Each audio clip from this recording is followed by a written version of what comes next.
اللهم صل على سيدنا محمد اللهم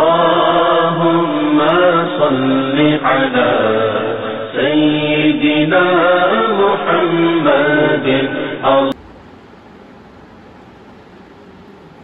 السلام علیکم ورحمۃ اللہ وبرکاتہ. نحمده ونصلي على رسوله الكريم. الصلاة والسلام عليك يا رسول الله. الصلاة والسلام عليك يا حبيب الله. الصلاة والسلام عليك يا نبي الله وعلى آلك وأصحابك يا نور الله. محترم سامعین و ناظرین کرام، آج پھر ہم آپ کے سامنے فطر کے حوالے سے کچھ ضروری باتیں آپ لوگوں کے سامنے لے کر حاضر ہوئے ہیں. آپ حضرات بخوبی جانتے ہیں کہ رمضان المبارک کے پر نور لمحات اور برکتوں والے، سعادتوں، رحمتوں والے دن ہمارے سامنے سے گزرتے جا رہے ہیں، بلکہ یہ رمضان المبارک کا آخری عشرہ اور اس کے آخری چند ایام ہمارے سامنے باقی ہیں.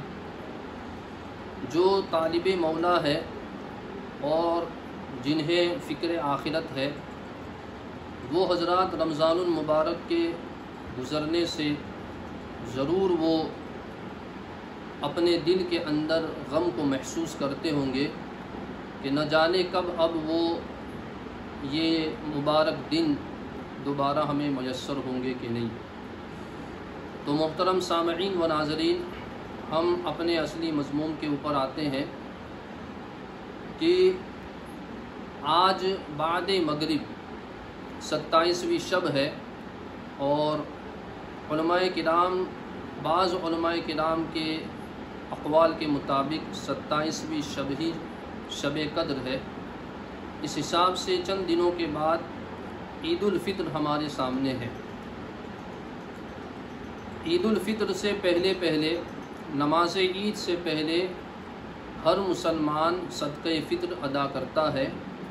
اس کے حوالے سے پہلے آپ چند احادیث کریمہ سماعت فرمائیں کہ صحیح بخاری شریف و مسلم شریف میں حضرت عبداللہ ابن عمر رضی اللہ تعالیٰ عنہ سے مروی ہے، رسول اللہ صلی اللہ علیہ وسلم نے صدقہ فطر 1 سا خرما یا جو غلام پر، آزاد پر، مرد اور عورت، چھوٹے بڑے ہر مسلمان پر مقرر فرمائی، اور یہ حکم فرمایا کہ نماز کو جانے سے پہلے ادا کرے.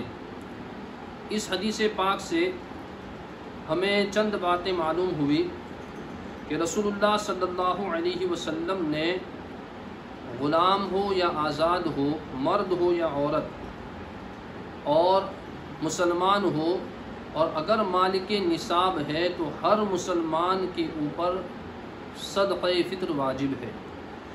اور یہ بھی ارشاد فرمایا کہ نماز کے جانے سے پہلے ادا کریں، یعنی سنت یہ ہے کہ آدمی نماز عید کے جانے سے پہلے ہی وہ اپنا صدقہ فطر ادا کر دے. یاد رکھیں کہ عید کے دن صبح صادق ہوتے ہی صدقہ فطر واجب ہو جاتا ہے. ہاں، اس کا بہتر وقت یہی ہے کہ لوگ نماز عید سے پہلے اس کو ادا کر دیں. اگر کوئی شخص ادا کرنے سے رہ جاتا ہے تو نماز عید کے بعد اور اس کے بعد والے دن میں بھی وہ ادا کر سکتا ہے، کیونکہ اس کا وقت پوری عمر میں اس کو ایک بار ادا کرنا ہے. دوسری حدیث پاک میں، جس کو ابو داؤد اور ابن ماجہ اور حاکم نے حضرت عبداللہ ابن عباس رضی اللہ تعالیٰ عنہ سے روایت فرمائی ہے کہ رسول اللہ صلی اللہ علیہ وسلم نے صدقہ فطر مقرر فرمائی. کیوں؟ وہ اس لیے کہ لغو اور بیہودہ کلام سے وہ روزہ کی طہارت ہو جائے.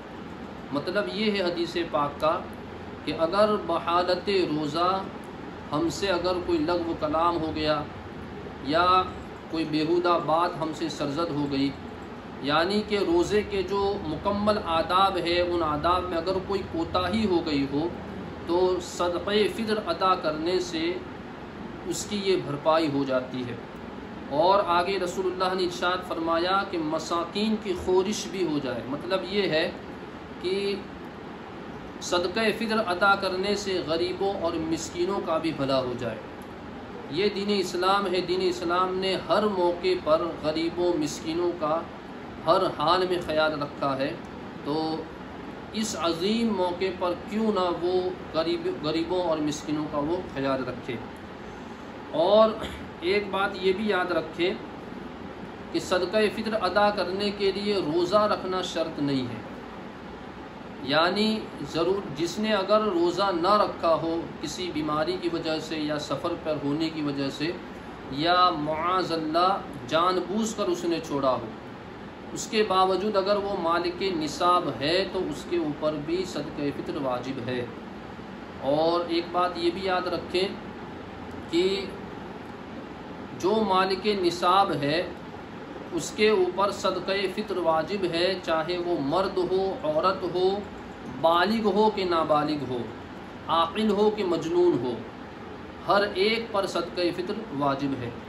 تو محترم سامعین، صدقہ فطر کی مقدار کیا ہے اس کو بھی ہمیں جاننا ہے۔ صدقہ فطر کی مقدار ملک ہندوستان میں صوبہ گجرات کے ضلع بھروچ کے ارد گرد کے علاقوں کے اعتبار سے یہ میں مقدار بیان کر رہا ہوں کہ اگر کوئی گیہوں صدقہ فطر میں دیتا ہے تو 2 کلو 45 گرام کم و بیش اس کا وزن ہونا چاہیے، اور وہ نہیں تو اس کی قیمت آج کل کے بازار کی قیمت کے اعتبار سے 70 روپیہ، یعنی جن کو ہم گجراتی میں 70 کہتے ہیں، اتنی قیمت اس کی ہوتی ہے۔ اگر کوئی شخص چاہے تو اس کو ادا کر سکتا ہے۔ اگر کوئی جو ادا کرتا ہے تو وہ 4 کلو 90 گرام ہوتا ہے اور اس کی قیمت 155 روپیہ کم و بیش ہوتی ہے۔ اور اگر کوئی کھجور ادا کرنا چاہے تو وہ 4 کلو 94 گرام اس کا وزن ہوتا ہے اور اس کی قیمت کم و بیش 1000 روپیہ ہوتی ہے۔ اور اگر کوئی منقع ادا کرنا چاہتا ہے تو اس کا وزن 4 کلو 94 گرام کم و بیش اور اس کی قیمت 1650 روپیہ ہوتی ہے۔ تو یہ جو میں نے مقدار اور جو اس کی قیمت میں نے بیان کی، جو اس کی قیمت ہے یہ ہمارے علاقے کے اعتبار سے ہے، دوسرے ملک میں اس کی قیمت کیا ہوگی وہ وہاں کے اعتبار سے لوگ ادا کریں۔ اور یہ جو درمیانی لوگ ہیں وہ ان کے لیے ہے، اگر کوئی مالدار ہے، اللہ نے کسی کو مال و دولت سے نوازا ہے تو وہ اس سے بھی زیادہ قیمت صدقہ فطر میں ادا کر سکتے ہیں۔ اللہ تبارک و تعالی ہم سب کے صدقے کو قبول فرمائے۔ السلام علیکم۔ اللهم صل على